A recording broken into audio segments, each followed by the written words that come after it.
Hey, there are stories about love betrayal.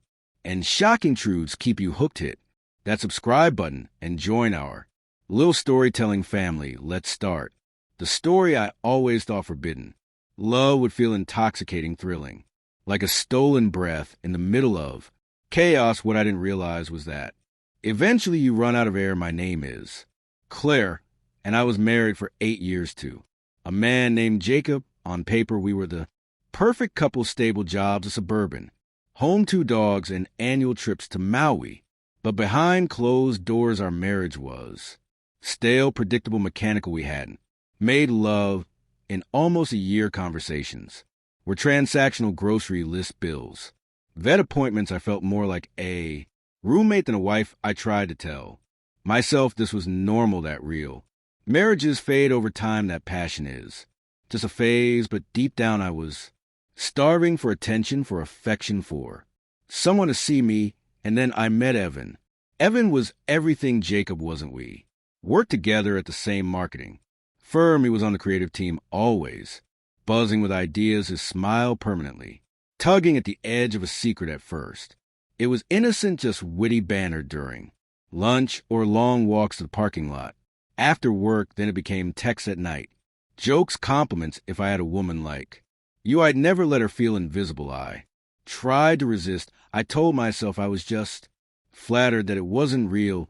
But then, one evening after a late client pitch, he kissed me in the stairwell. I didn't stop him. The affair lasted 6 months. Every moment with Evan felt like a movie, all-consuming and addictive. He made me feel young again, alive. We'd sneak away to hotels during lunch breaks. I started lying to Jacob, telling him I had late meetings or errands, but I felt no guilt.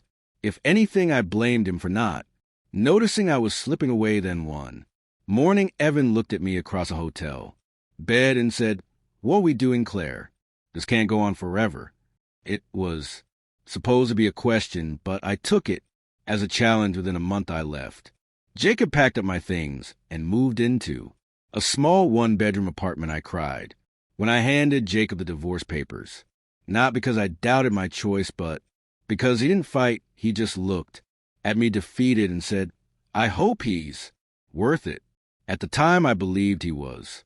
But then everything changed. At first, Evan was excited. He told me he admired my courage, that now we could be together in the open. But almost immediately, the tone shifted. He stopped texting as much, didn't spend the night, claimed he was busy with deadlines. I tried to brush it off, thinking he just needed time to adjust, but then I found out he'd been seeing someone else, not a fling or real relationship, a woman named Hannah Young. Stunning, and worst of all, she didn't know about me. I confronted him one night outside his apartment. "I left my husband for you," I hissed. He didn't look ashamed, just tired. "You weren't supposed to actually leave him, Claire." My world cracked open. He told me he never asked for this, that the affair was fun because it was secret, that I was exciting because I was married, and now that I was free, I was ordinary, too available, too complicated. I walked away in silence. My legs were numb, my chest hollow. I thought I could crawl back to Jacob, that maybe we could fix things. Maybe now that I had clarity, we could start over. But when I showed up at his house with trembling hands and red-rimmed eyes, I wasn't met with a door left ajar. I was met with her. Jacob had moved on. Her name was Melissa, soft-spoken, kind. She looked at me with gentle pity, and Jacob, he didn't even look angry, just calm, like he'd finally found peace. "I wish you the best, Claire," he said, "but I can't go backward." I left in a haze. Over the next few weeks, I tried to piece my life back together, but everything felt wrong. Friends had pulled away, unsure of how to treat me at work. Whispers followed me like perfume. Even Evan had stopped replying altogether. My apartment felt more like a cage now, empty, echoing, cold. I used to fantasize about freedom, about being chosen.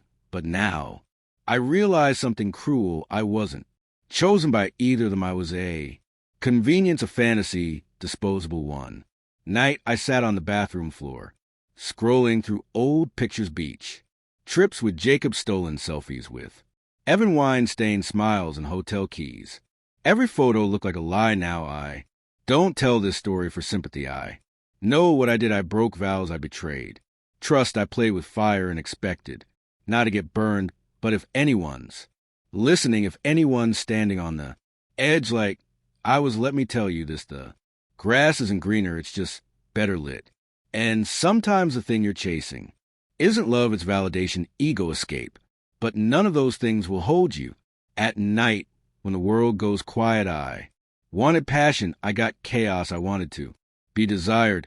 I ended up alone, I left my husband for my lover, and now neither of them wants